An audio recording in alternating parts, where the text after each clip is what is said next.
Hey there, I'm Lee Ullman here with some big news from the National Young Farmers Coalition. We're partnering with Heritage Radio Network on a special season of The Farm Report. It's all about what's happening with the Farm Bill and how it impacts farmers and eaters. I am growing diversified vegetables on land that's been in our family for 150 years. And so with the pandemic, gentrification, property values going up, we had to sell the land and we lost it. Join us as we uncover the untold stories behind this massive piece of legislation that shapes how we grow our food, what we eat, and so much more. The problems we have had, those are things that come from earlier Farm Bill and USDA policy, right? Like Earl Butts, get big or get out. You know, it's my responsibility to know not only what I'm eating, but then like how that all came to be. And realize like, wow, like this piece of legislation, all this money, like it's technically something that I support as a taxpayer. While Congress debates the next Farm Bill, this is not just an invitation to listen. It's a call to action. Be part of the conversation. Subscribe to the Farm Report on Heritage Radio Network, wherever you listen to podcasts. This episode is brought to you by Uptown Beer Society, a craft beer gang dedicated to making memorable collaborations with New York City brands and breweries owned by people of color. Learn more on Instagram at Uptown Beer Society.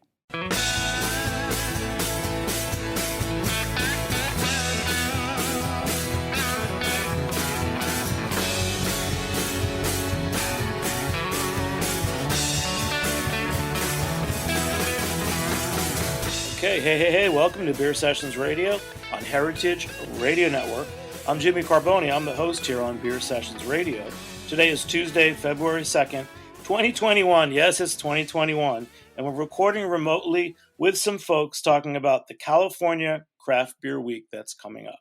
So in 2020, a year ago, we didn't think that any of this would have happened. But the way that so many individuals in our industry, food, restaurant, and craft beverages have responded is quite amazing. And I think this is a very uplifting story of a very special place, the area around San Francisco, and just how they've morphed from San Francisco Beer Week now into the California Craft Beer Week. So let's briefly introduce the guests. Just say your name and where you're from. Start with Joanne. Joanne Marino from the San Francisco Bay Area. Great. And you're with the Bay Area Brewers Guild, right? Correct. And Kim? Kim Sturdivant, and I'm at Pacifica Brewery just south of San Francisco. That's great. Wow. So Joanne, we'll start with you. So a PR company, Bread and Butter PR, who we work with a lot, reached out and said, there's a great story. It's California Craft Beer Week. And I thought, well, is that San Francisco Beer Week? So bring us up to speed. Tell us how this happened. And then also how you got involved in this whole thing, because I know you've really paid your dues in the craft beer industry. Yeah, well, I mean, San Francisco Beer Week has been around for over 10 years and is one of the world's largest, most successful beer weeks.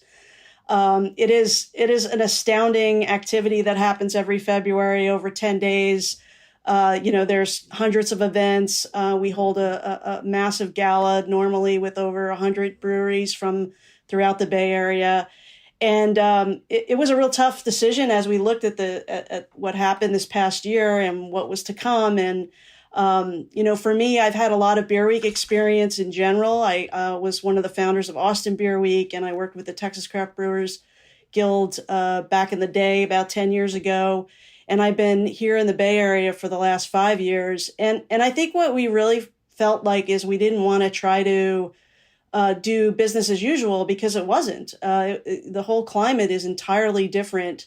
And rather than sort of set ourselves up for a situation where we didn't know if breweries were going to be opened or closed and what the state of everything was going to be, we decided instead to sort of turn outward and make San Francisco Beer Week a bigger umbrella and kind of expand it into California Craft Beer Week. And in doing that, we reached out to 6 other regional guilds in California and the state California Craft Brewers Association.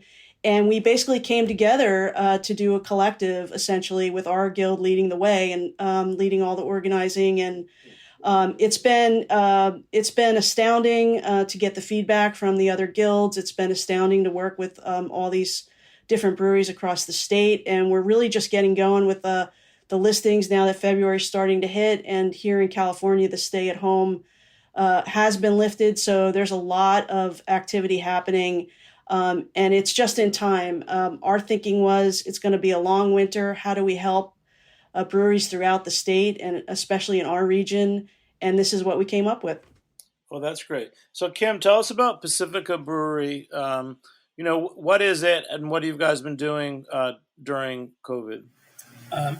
Pacifica Brewery opened up in October of 2019, and there was a brewery here before myself, and the Bay Area kind of as a whole got shut down mid-March, and they were able to get some PPP loans and things.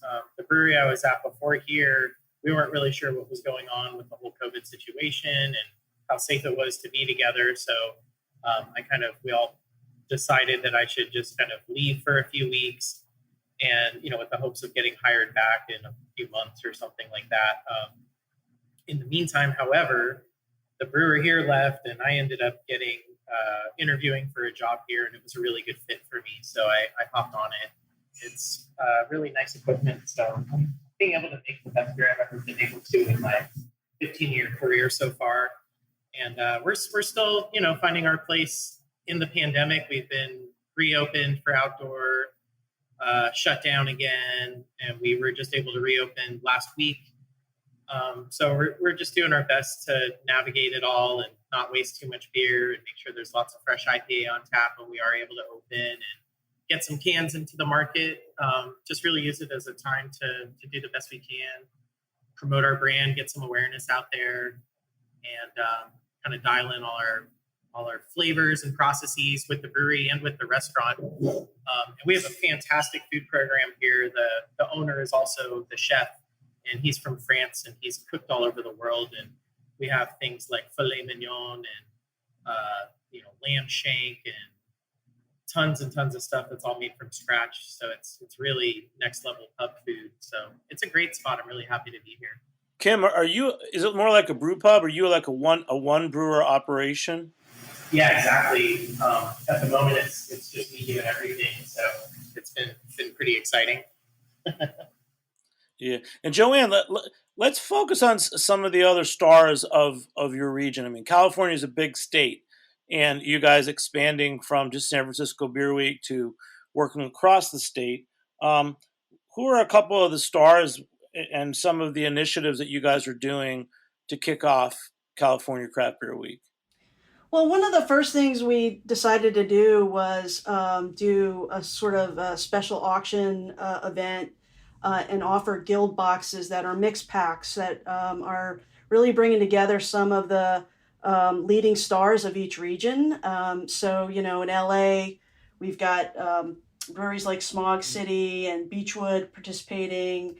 In San Diego, we've got Belching Beer and Second Chance and Lost Abbey, and a lot of these really, really pronounced brewers, but also some up and comers. And we knew this was a fundraiser, so our number one goal was to get these boxes out there and sort of co-promote each other's boxes. And they really flew. I mean, we sold out. The Bay Area one really went within a day, within 24 hours. Caught us by surprise, in fact, because we were getting ready to do a lot of promotional stuff throughout the week around the Bay box in particular, and then all of a sudden it was like, all right, so they're gone. But it just goes to show you, people really want to support breweries in their backyard. We can only ship these within the state because of our state's ABC laws, and the demand is there. So we've sold out. We've just about sold out all the boxes. I think there's an Orange County box. Central still has some, and that's where Silva Brewing is another big brewery that is in that Central Coast box. And so it's just exciting to see people really be passionate about their local craft brewery, and that's really the feedback we've gotten. And then here in the Bay, we also do what we call chapter collabs, because we're such a big regional guild. we try to encourage, we have 5 different chapters, and we try to encourage each chapter to do a collaboration. And that's where Kim's brewery, Pacifica, has really been involved helping organize a lot of that stuff. And we've got a great, his chapter is part of the Coast chapter. We've got a great chapter collab coming out there, as well as in East Bay and San Francisco, North Bay, and Silicon Valley. So it is about community collaboration. So that really speaks to us.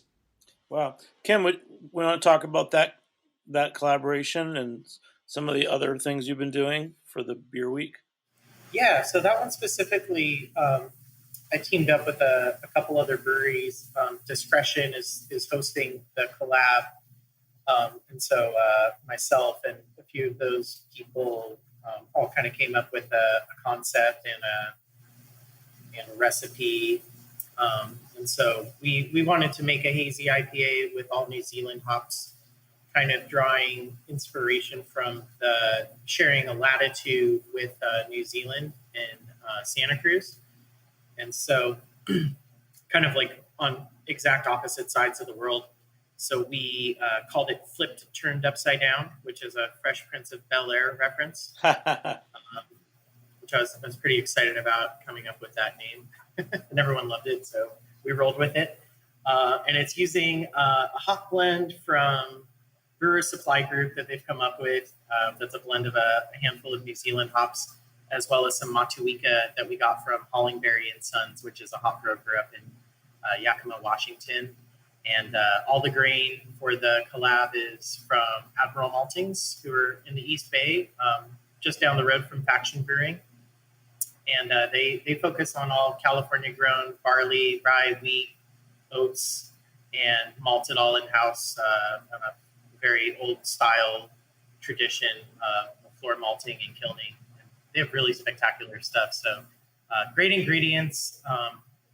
Actually, really haven't had that much Discretion beer, but I've heard amazing things about them. So I'm really excited to taste it. And I think it's either just finished or will be finished soon. So I'll be looking for some cans myself. I'm sorry, I'll just jump in. It's actually got a local yeast from Giga Yeast, which is based out of Silicon Valley as well. So we do try to like support the local businesses, and then it was really exciting to be able to have Giga Yeast involved too. Yeah, how would you describe that, like the sense of locality that you guys have, and since you're Bay Area in the Bay Area? I mean, for us right now, having Admiral Maltings in the East Bay with California-grown grains, and they make a really quality product.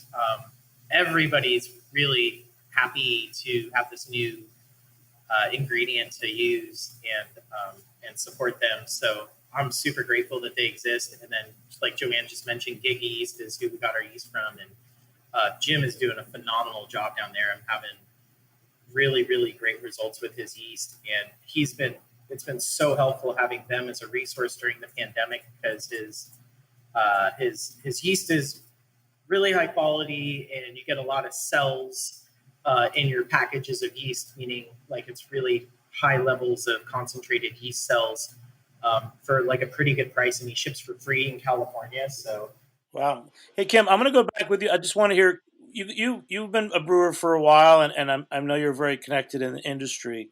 You want to give us a shout out to one or two other brewers or breweries that you've worked with, just so we can get a sense of the flavor of your region?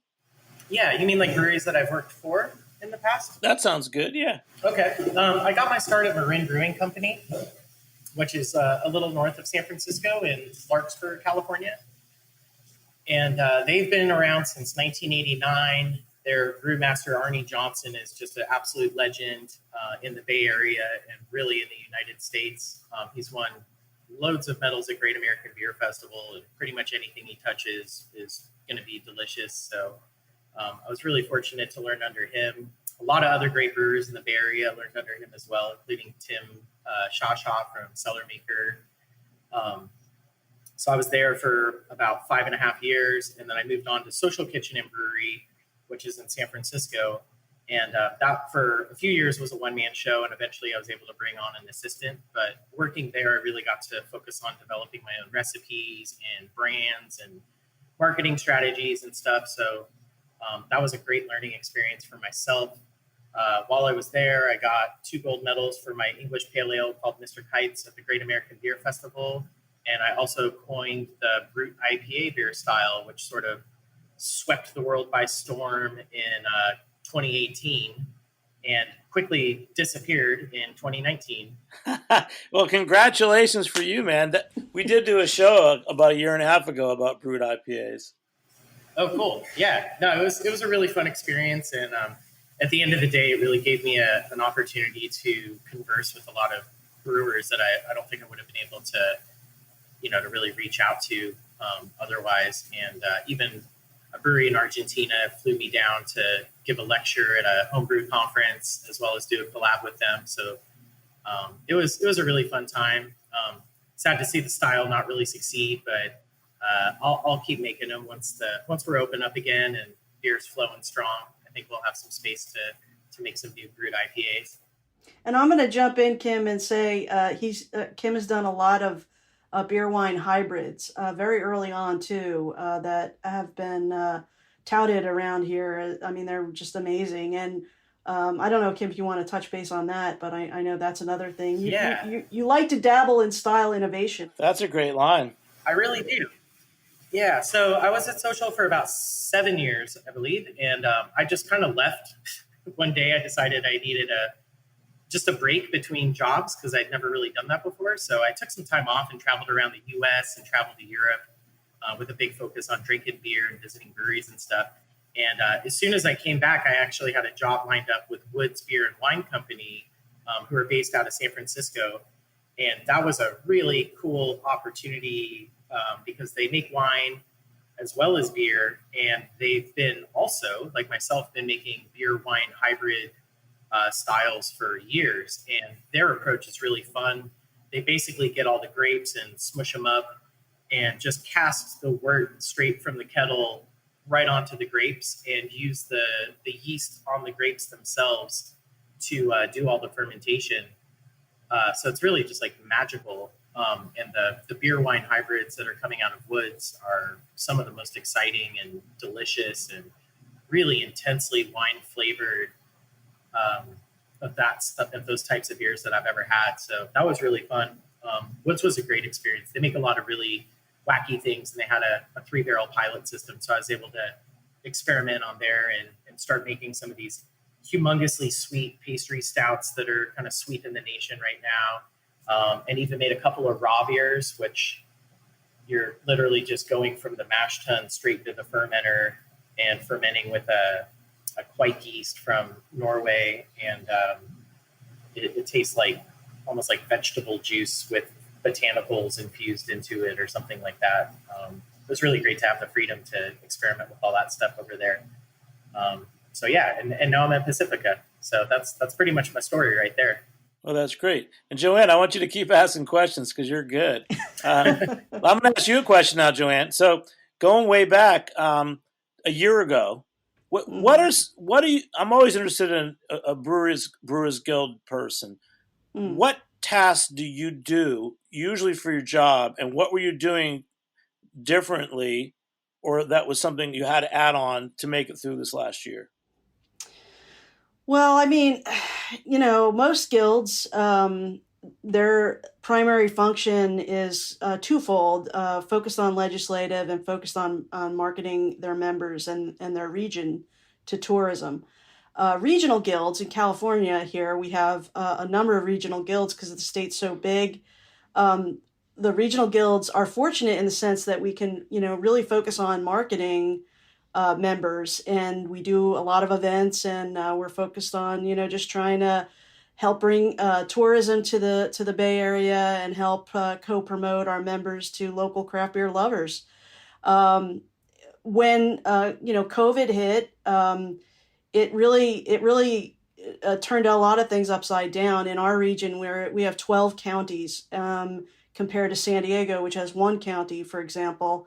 And so when you have 12 counties suddenly calling the shots with whether breweries are opened or closed, and here in our region, we also struggled with while all the COVID stuff was going on, we had wildfires, we had just a lot. It was, an incredibly intense year. And it's also really hard to see smaller breweries struggle, and some have not made it. So I think it's been a real challenging year. And then, of course, at the same time, you have to think about how your guild can actually exist as an organization. If you don't have a lot of savings and you rely on events and they're suddenly gone and there's no sponsorship anymore, you have to figure out another way. So, the organization has to do some financial discipline to try to survive, to live another day, to see this through. And I don't think anybody thought last March 13th, when everything shut down here, I don't think anybody realized it was going to be close to a year that we are already right now. But, we do try to look and realize that with Beer Week in particular, while we were fortunate to get our Beer Week in before everything started shutting down, the other regional guilds, a lot of them had to cancel their Beer Week. And we also just knew that this year was not going to be the same. So rather than even, like I said, try to make it just like before, we just wanted to do something very, very different. And I think we've succeeded in that. And, a big part of doing this too is trying to tell our story to state stakeholders, and to the counties. This is who we are as businesses. We're not like a bar. We have very high costs to operate. We have high capitalization. We can't just wing things. Suddenly have to offer a meal and other times not offer a meal. It's been incredibly tough. But, we're all trying to get through a tough time together. And I think that's where we really appreciated the opportunity to do something different and to try to, really raise the profile of local California craft breweries to the state legislators and to consumers all over the state, that we need help, we need support. And, that's what we're hoping February is about, really bringing people out, reminding them that there's breweries in their backyard, because if they lose a brewery in their backyard, it's not going to come back. And breweries are essential to revitalizing communities. So we're all just trying to hang in there. Wow, that's great. I was also going to ask you, what's the role of festivals in funding the guilds? For most guilds, is that's your main funding? Yeah, I worked for the Texas Craft Brewers Guild for 6 years doing festivals. That was the primary source of revenue for that guild for the longest time. And I think over time, there was more money being made with sponsorships and trade. But it's not just the festivals that went away. The economy's kind of been wiped. And so there's no sponsorship, whether you're talking trade or consumer sponsors. We had Hilton as a sponsor last year for San Francisco Beer Week. Well, that's not a possibility, right? In this environment, right? So I think it's a kind of across the board. Even the guilds that are focused on just legislative issues and lobbying state legislators lost trade sponsor revenues and trade member revenues, and it's also hitting at a time when their brewers are really hurting to pay some member dues, which is actually something we don't charge member dues right now. We may have to at some point, but we try to make our money through marketing. So that's another thing where we're having to step back and say, well, how can we still exist here? But this is a time where it really does show community matters. And I think we're one of the things we told our members is, if we're going to do California Craft Beer Week, that's also an opportunity for you to sell to other parts of California. A lot of our members pivoted and they're shipping beer across the state. So that was the other flip of the coin there, is like, don't look at this as like, hey, we're not focusing on Bay Area. Remember, you're focusing on also expanding your audience to consumers throughout the state as well. Yeah. And Kim, for you guys at Pacifica, being a brew pub, how was it? Did you have to shift to doing more cans, to trying to do distribution? Yeah, exactly. When I got here, the space and the business model wasn't, designed to do a lot of distribution. It was pretty much counting on most of the product happening in-house. Sorry, I got a little water moving behind me, so that's not too loud. Yeah, like I got here, and fortunately, when I was at Woods, we did a lot of canning runs with our mobile canning company that does a lot of Northern California. So I was really familiar with them, and there was a distributor that I worked at Social Kitchen, so I was able to link up with them as well. They're also a brewery. They're called Penthouse, and they do a great job. They only have a few brands in their portfolio, and really give everybody a lot of good attention.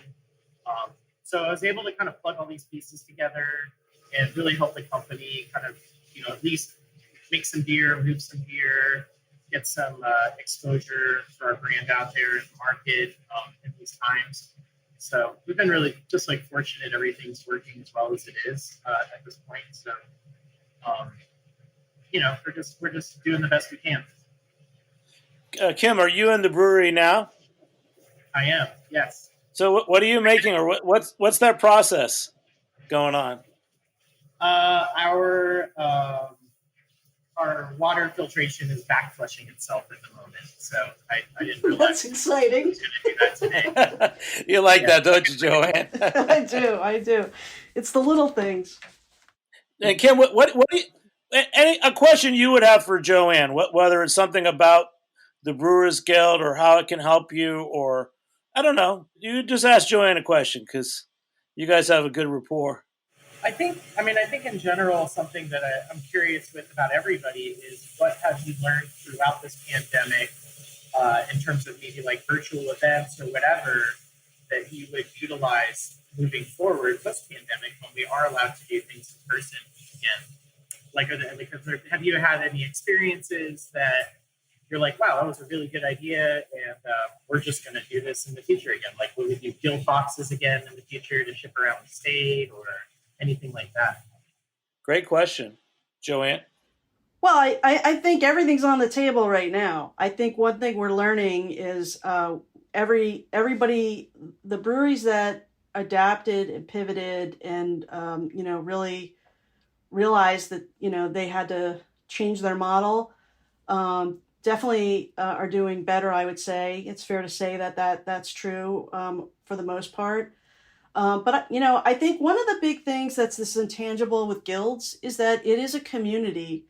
And I actually think that's probably been the biggest challenge with what's happened over the last, this last year is, we had chapter meetings. We would have chapter meetings, at least quarterly, sometimes every other month. We did collabs throughout the year. We were actually about to launch something called Brewer Weekends in 2020 that were going to be little mini beer weeks for each of our chapters. So, East Bay would have a little beer week, a beer weekend, San Francisco would have a beer weekend, Coast would have a beer weekend, and so on. And we had to scrap all that. And I think that's been the toughest thing, is to try to maintain community when you can't actually hang out with each other. There's social glue that having an organization where you're all members of, and there's like a social glue around that.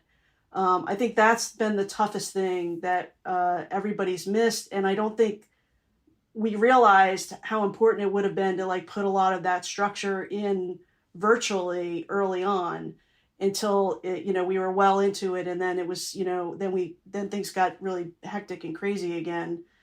But we do have like a way for our members to post and talk to each other.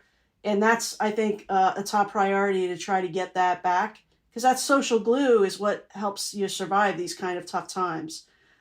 So I would say that, the guilds, it's also been the biggest challenge. Not just my guild, I'm on guild calls with guilds throughout the country. And that's been one of the biggest challenges, trying to stay connected with everybody and try to keep everybody's hopes up when it's been such a tough situation. And it's hard to know what to say when things are so tough that you're not really sure, words don't have as much meaning anymore. But there is a light, at the end of the tunnel now. I think everybody's feeling that. And certainly here in the Bay Area, we're feeling that. And, we all realize the situation is what it is. It's a serious situation. There's, a lot of people have died. So it's just trying to survive it, trying to remember we're here for each other. And, hopefully that message is getting out there. That's a great point. We're going to take a short break here. We'll be back in a few minutes on Beer Sessions Radio. All right. This episode is brought to you by Uptown Beer Society. They're a craft beer gang dedicated to making memorable collaborations with New York City brands and breweries owned by people of color. Their Bronx Culture series featured 3 beers made in collaboration with Gun Hill Brewery, inspired by the Bronx and Latinx culture. Uptown Beer Society works with underrepresented brewers and beer bar owners to highlight and celebrate cultural gems that make New York City so special. Learn more about their unique beers and where to find them when you follow them on Instagram at Uptown Beer Society.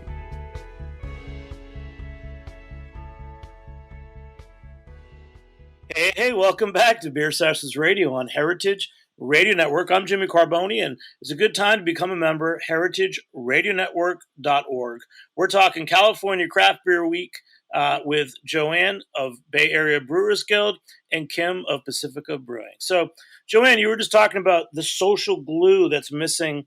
I totally get that. And everything I do now, it's like, whoa, if I'm going to my CSA pickup or something, you make new friends by running into them. Do you think any of the virtual events you guys have been doing can replicate, social interaction? Yeah. Well, I think they're tough, and I think people are a little fatigued of virtual events. But there's also something to be said with at least trying to connect somehow. I know, some of our members have informally tried to, visit or have some meetings in parking lots and things like that to try to, hey, does everybody want to just sit in our car and get a beer together? I mean, it's whatever we can do. But it's really hard too, I think, because as business owners, as small business owners, most of our members are, small family-owned breweries, in fact.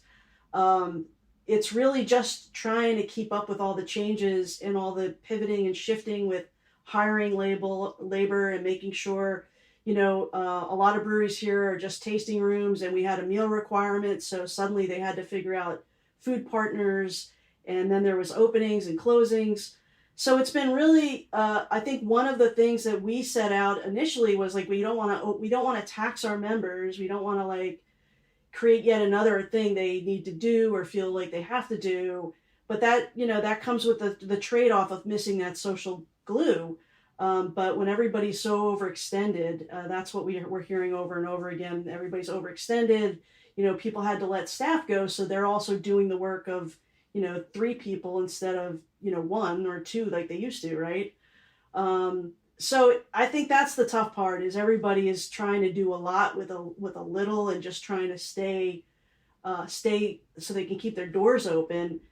So it's really hard to say, hey, how about, come to this meeting, that meeting, when everybody's, pretty exhausted. So I don't know, it's tough. I think that's the thing I certainly miss most, is being able to connect with everybody in a meaningful way, and just seeing somebody's face and seeing them talk in person is so much more profound than a Zoom call, but that's what we got.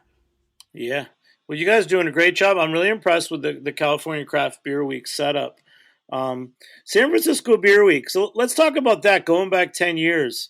It seems like it was very influential. How has the whole San Francisco beer scene changed in the last 10 years? I know that's also a broad question. Well, I think in general, like most areas of the country, there was the nice big explosion between, really the last 6 years up until the last 2 years. So 2012, 13, really to 2018, there was a really big explosion of craft beer. When I got hired, there were 20 members, and our gala had about 80 brewers from throughout the Bay Area. Now we have over 150 members for the whole Bay Area, and I think we had 135 attend the gala last year. And also just Beer Week events. We went from almost 1,000 events the last 2 years. From when I started, I think there was about 400 or 500, somewhere around there. So craft beer really did take off. A lot of breweries opened up in little neighborhoods serving, Kim, Social Kitchen, right? You remember, so when did Social Kitchen open, and what a great neighborhood place, right? Oh, totally. They opened in 2010. I mean, when I started at Social, I think that San Francisco was kind of always hovering right around 10 breweries or so, like in total. And probably by 2015, in this like 3-year span, like 20 breweries opened up all at once, and it was really mind blowing to see, because San Francisco is, I mean, it's the original place of craft beer. It's Interesting Brewing Company and New Albion, just north of San Francisco. And it's just such a hard place for small business and restaurants and bars and hospitality in general, that for new breweries to kind of navigate all the terrain to get a business open is really tough. But people finally figured it out and were willing to take the risks. And all of a sudden we have this like nice bustling brewing scene. And so it's evolved tremendously in the last 10 years in San Francisco specifically, but really all over the Bay Area. And it's been awesome to see. I mean, right off the bat, San Francisco Beer Week is super successful, and it's just gotten bigger. It's just included a further region over the course of the years. Wow. Hey, Kim, what are you drinking tonight? I want to hear about some of the beers that you're drinking or will be drinking. Yeah, I got some yeast yesterday from one of my buddies, Dan, at Hop Dogma, and while I was there, we kind of swapped some cans of beer. So I'll be drinking one of his IPAs tonight, and we just did a canning run ourselves last week, so I got a hazy IPA with Ramaka hops from New Zealand that I'm really excited about, so I'll probably drink one of those as well. That's it. That's great. And Joanne, what's one of the beers that you're drinking this week? Well, right now, during the week, I'm trying to be good, but I'm hoping if I can get a little breathing room from planning for California Craft Beer Week to do a rundown to Santa Cruz, where I can pick up some. We're packaging our guild box. Humble Sea is actually going to do the packaging for us, and then it's a great area to swing through to visit Discretion. New Bohemia is another great brewery down there. Obviously, Humble Sea. So it's always nice to take a road trip, and by doing that, I could probably swing by Half Moon Bay and Pacifica as well if I can break free this Friday. Yeah, well, tell me about those breweries, because it really, like, so much of California is new to me. Like I know I've met Roger from Faction Brewing. I know of Drake's because I know a number of brewers who worked there over the years. But most of the breweries that you've mentioned are new to me. So tell me about that Santa Cruz trip. Do you know any of those brewers, Kim, down in Santa Cruz? Yeah. I haven't gone to Santa Cruz to drink beer too much. I just don't really go to Santa Cruz too often. But there's a bunch of breweries down there that I'll drink, I'll be able to drink at a beer festival or something like that. So Humble Sea is kind of like the big one. And they do a lot of fun things. Santa Cruz Mountain's been around for a while. Trying to think of the others. I don't want to leave everybody out. Play favorites. I am. Well, I can do a plug here if you don't mind. We have a website called Drink Bay Beer. It's drinkbay.beer or drinkbaybeer.com, however you want to get there. And we actually list all of our members there. And so, this is such a rich region. Like I said, we have over 150 members.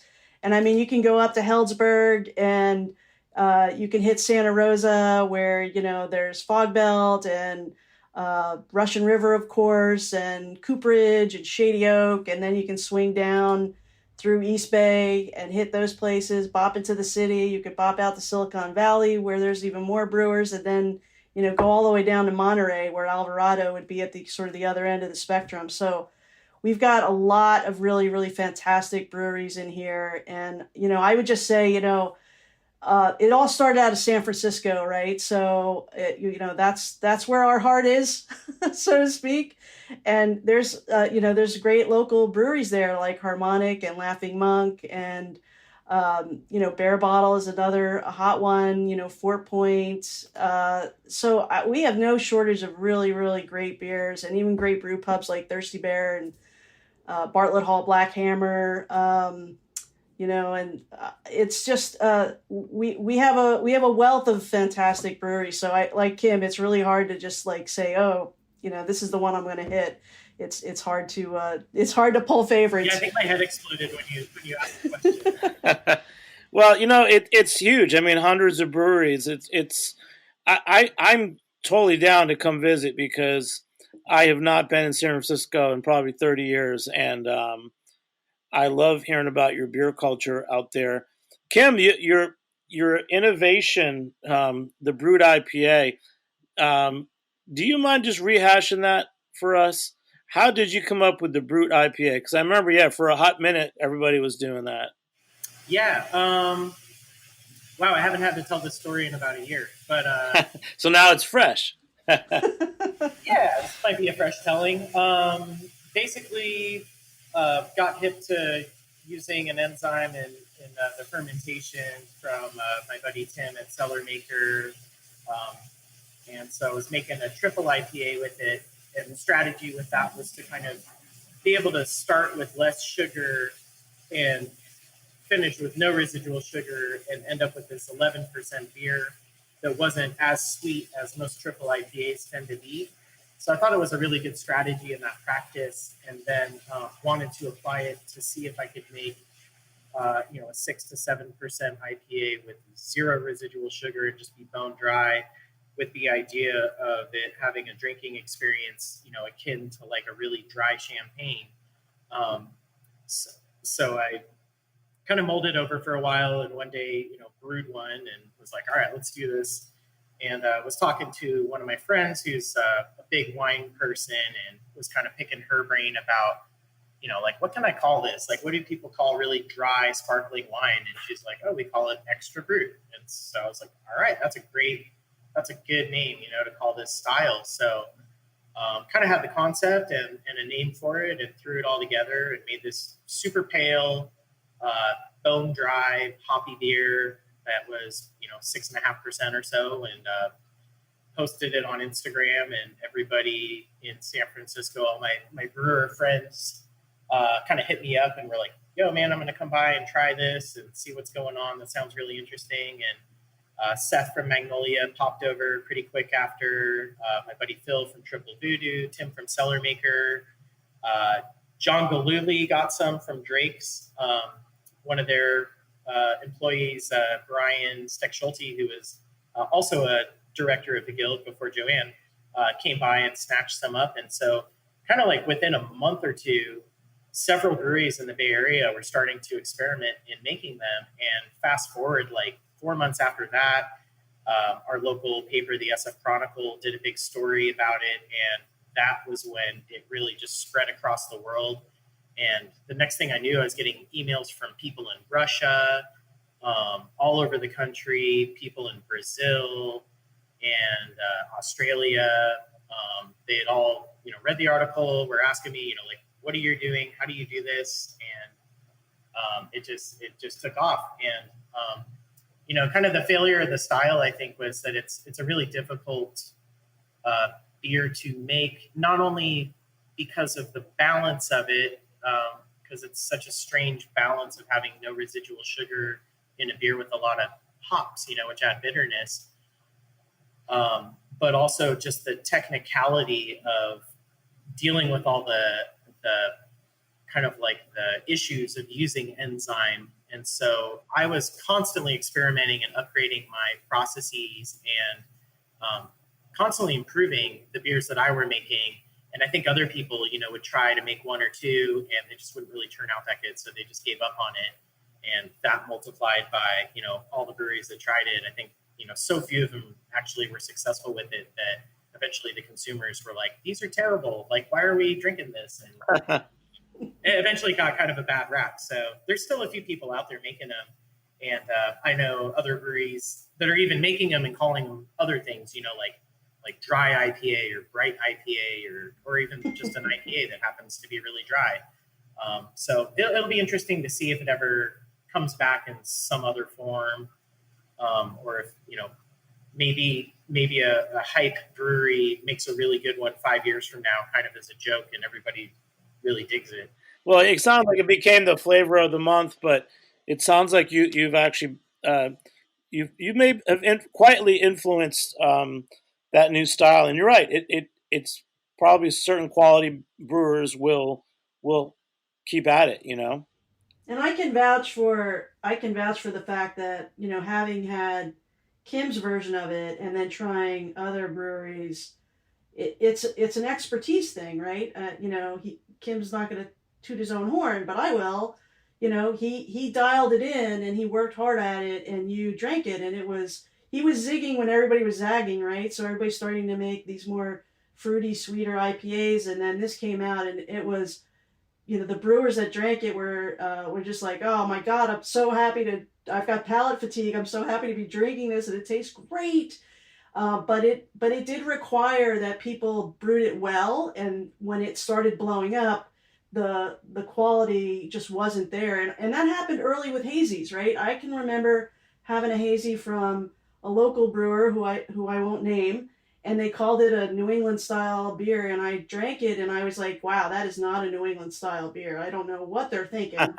But that's the danger of some of these, trendy styles, is that if they're not in the right hands, the consumer's going to get, like Kim said, they're going to get a bad impression of it when it's actually a really fantastic style. It just has to be done well. I'll give you an example. About 10, 12 years ago, cask beers on the East Coast were becoming popular, as well as imperial IPAs. And one brewery, which I'm not going to name, they wanted to go in bars and do a pairing where you had their imperial IPA on draft and then the imperial IPA in cask. And you're like, that is the worst idea ever. And it's not a way to showcase any of these styles. But do you have to deal with that as a Brewers Guild? Like, do you have to ever take a brewery aside and say, guys, why are you guys screwing up? Well, I will quote John Galooly from Drake's, because he was on our board for a while now, and he's passionate. And when we were coming up with updating our mission as we evolved into a regional guild, his big thing was like, the number one thing has to be, you have to make great beer. Like, that's got to be the number one thing, because you're reflecting on the whole region. If you want to be part of this, then, we have to help everybody make good beer. And I don't care if we're competing against each other. That's not what a guild, and that's not what our community is about. So I think that's, that's part of our ethos. There's a couple of raw ingredients that are part of our makeup as a guild. One is to help each other make great beer and be supportive. Kim is always on the forum, offering advice to people or helping somebody out who needs yeast at the last minute or whatever it might be, and giving people advice. And then the other is diversity and inclusion. That's a big part of our DNA. We are here in the Bay Area, so we love that everybody's individualistic. You can walk into one of our members, could be, really focused on kind of a heavy metal feel and vibe. Another could be focused on wine country style, and there's all different personalities, and we celebrate that. That's one of the reasons we formed chapters, because we didn't want San Francisco to change. We didn't want East Bay to change. We didn't want North Bay to change. We want to celebrate that diversity that we have in this region, and we want to foster that kind of grassroots connectivity and community with each other. So I don't know if I answered your question, but that's where I come from. That's where my heart is, and that's where the brewers here, that's where our heart is as a guild. Wow, that's great. Any final comment? How about this? Each of you say a final comment or a question for the other. Whatever is on your mind or we haven't talked about. Kim? I'll just kind of keep going with what Joanne was talking about there, of how the Bay Area is such a diverse region, and it's all types of people, and it's something that we really celebrate. And, as craft beer has thankfully and, really boldly kind of started this conversation about inclusivity in our industry, because we need more of it. And, we just want to have a big party and make sure everybody feels like they're welcome to come and come out here and have fun. And it just makes going to different breweries with all these different types of personalities, not only in terms of the human element, but in terms of the actual product itself, is something really special. And I think the Bay Area amplifies that as well as anywhere in the world, if not the best. So I'm really proud to be a part of this scene over here. And I will say, in the New York City Brewers Guild, which I know pretty well, the new director, Ann Riley, is great. And just last year, but the last year and a half for their pre-COVID events, they were definitely going more with those themes of diversity and inclusion. And they said the same thing. It does really reflect the city and the members. And before, it wasn't the case. So I guess you guys are at the forefront, right? I hope so. We like to be at the forefront. But I personally want to ask Kim when they're going to have their first beer dinner, because I really think that my question's got to do with like wanting to go over there and try that pairing of Kim's beer and their French chef's food. That sounds fantastic. Yeah, we're going to do a pairing throughout Beer Week. So every day it'll be available, and we're going to offer 4-packs, like a mixed 4-pack to go. If people don't feel comfortable in eating in our outdoor space, they're welcome to get the beer pairing dinner to go. And so we're still working on the menu, but it's going to be super good. And I guarantee you some homemade Dungeness crab ravioli and I think like a pork tenderloin with something going on, and just to name a few of the dishes. Well, you guys are really making me want to come out there. So I bet we will end up out there, and we'll definitely do something with you guys again. Joanne, how do people find out about California Craft Beer Week and the Bay Area's Guild one more time? Yeah, so California Craft Beer Week is at CA, as in California, CA, craftbeerweek.com. And they can also go to Drink Bay Beer, drinkbay.beer, for the Guild overall. And I look forward to having you next year, San Francisco Beer Week. We're going to hold you to it. I'll be there, Joanne. Thank you.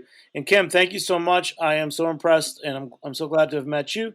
And we will definitely talk again. So thanks to everybody. Big shout out to Armin and Caroline, our team here, for setting this up. I'm Jimmy Carboni. I'm the host on Beer Sessions Radio. Thanks to our guests, Joanne and Kim. We'll catch you next time on Beer Sessions Radio. All right. Woo! Beer Sessions Radio is powered by Simplecast. Thanks for listening to Heritage Radio Network, food radio supported by you. For our freshest content, subscribe to our newsletter. Enter your email at the bottom of our website, heritageradionetwork.org. Connect with us on Instagram and Twitter at heritage_radio. You can also find us at facebook.com/Heritage Radio Network. Heritage Radio Network is a nonprofit organization driving conversations to make the world a better, fairer, more delicious place. And we couldn't do it without support from listeners like you. Want to be part of the food world's most innovative community? Subscribe to the shows you like. Tell your friends, and please join the HRN family by becoming a member.